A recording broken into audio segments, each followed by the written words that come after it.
大家好，Tony，我现在在我家附近的虎山自然步道的太极园，今天要来这边 Tony 开讲。那首先我要感谢刚刚在这边的3只黑狗，他们对我狂吠几声以后，就礼让我在这边可以顺利 Tony 开讲。我在上一次的 Tony 开讲谈到大清帝国最后10年的治改革，反而导致革命加速的到来，所以提出一个观点。 革命难，改革更难。所以了解这个观点之后，我们再来看更早之前大清帝国一次大规模的治改革戊戌变法，就可以理解为什么这一次的改革会如此短命。戊戌变法有多短呢？差不多就100天而已，所以被称为百日维新。我们在少年时代的历史课本都读过戊戌变法。 当时大部分的同学都会很同情光绪皇帝，还有倡议变法的康有为，还有他的学生梁启超，还有因为变法失败而被处死的戊戌6君子。现在这附近蝉声大作，我要休息一下，不然的话这个收音可能会太嘈杂了。戊戌变法失败。 当时戊戌6君子之一的谭嗣同，本来有机会逃亡，可以得到日本领事馆的庇护，但是他却拒绝逃亡。那他当时讲了一句很有名的一段话：“各国变法，胡不从流血开始？今中国为闻因变法而流血者，此国之所以不昌也。有之，请自嗣同死。”后来谭嗣同慷慨就义，还写了一首著名的绝命诗。 我自横刀向天笑，去留肝胆两昆仑。他临行前高呼：“有心杀贼，无力回天，死得其所，快哉快哉！”我们年少时读到这样的历史，都会非常的感动。像谭嗣同这样子年轻有为，愿意为了改革抛头颅、洒热血，非常的令人敬佩。但是这是因为少不经事，没有见过滚滚红尘。 不了解国家社会运作的复杂度，等到现在上了年纪，当然就知道推动改革，当然不能像康有为这样子，凭着一股热血跟理想，就骤然推动全面性的改革，然后将所有反对改革的老臣、重臣都视为是反对派，是必须要清除的障碍。那么当然，反对改革的力量就会铺天盖地而来了，所以改革会这么快失败，也就不令人意外了。 当时的康有为有什么政治实力或政坛人脉呢？其实没有，他就是一个新创起的政治网红而已。如果1894年没有发生甲午战争，那么康有为就是一位在1895年赴京赶考的一位举人而已。就算他考中进士，也只是被分发一个官职，从基层做起而已。因为大清帝国在甲午战争战败。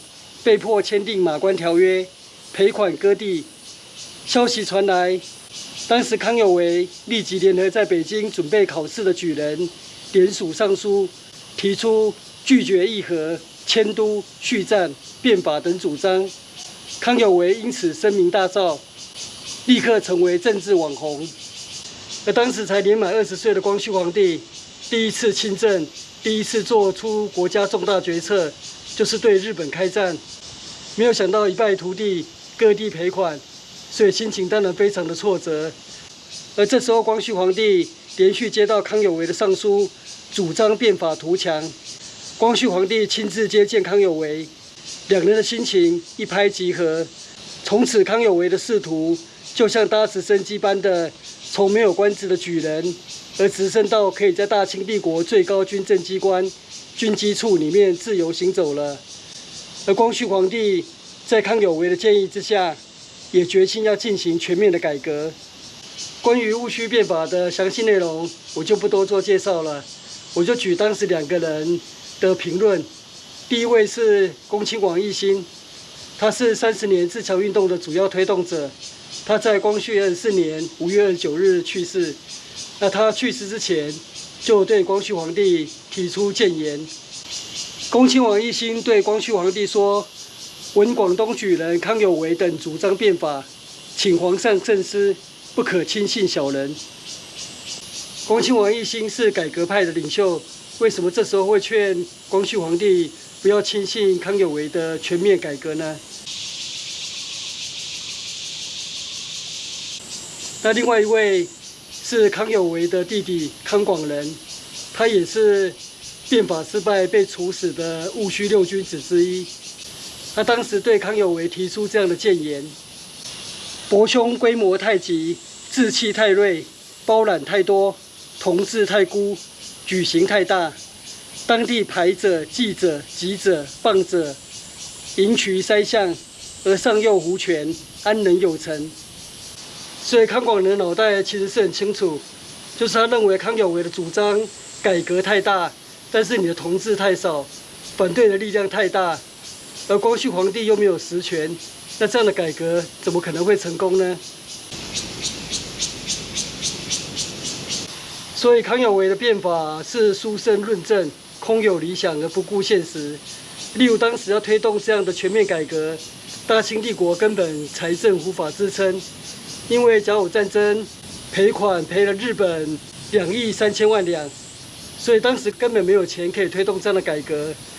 那谭嗣同跟康有为就主张说，那我们可以把西藏卖给英国，把新疆卖给俄国，这样子就可以筹得改革的款项了，而且我们可以集中资源在中国本部进行改革。那他们也主张说，当时俄国就是把阿拉斯加卖给美国，所以我们这样做也没错。那这样的见解当然是罔顾事实，因为俄国卖掉阿拉斯加，是因为阿拉斯加是一块非常遥远、难以治理的飞地，所以俄国就把它处理掉。但是西藏呢，大清帝国的皇帝都是信仰藏传佛教，西藏跟大清帝国的关系紧密。那新疆是乾隆皇帝打下来江山，后来曾经独立10几年，是光绪初年左宗棠以湘军的力量收回新疆，才建立新疆省，所以怎么可能说卖就卖呢？所以谭嗣同、康有为这种卖掉国土筹钱的主张，如果是学校的研究报告的话，那还可以；但是他作为治国的主张，那就有点罔顾政治现实了。改革缺钱，不就应该循序渐进，从小规模开始，然后逐渐扩大吗？怎么可能因为改革缺钱，所以我卖掉西藏跟新疆来筹钱呢？而当时康有为的变法主张，也向光绪皇帝建议要剪辫子，推动效法西式发型。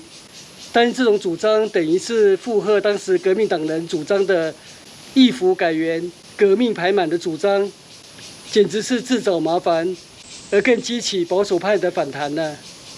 所以戊戌变法只有短短3个月就失败，就不足为奇了。而戊戌变法失败，反而带来2个副作用。一个副作用是刺激革命派的成长，另外一个副作用更惨，就是效法西方的改革失败，反而激起民粹派抬头，促成主张扶清灭洋的义和团运动呢。结果2年之后，就导致8国联军攻陷北京城。1895年时，康有为被视为是中国最进步的知识分子。然而16年之后，辛亥革命成功，康有为的保皇党及君主立宪的主张就走入了历史。所以20年之间，康有为从引领风骚到被时代淘汰，可以看得出来巨变时代的无情与沧桑。所以在一个巨变的时代，当一个政治人物真的很辛苦。当时的中国，现在的台湾就是如此。那我今天的同理开讲就到这边结束，谢谢收看，我们下次见，拜拜。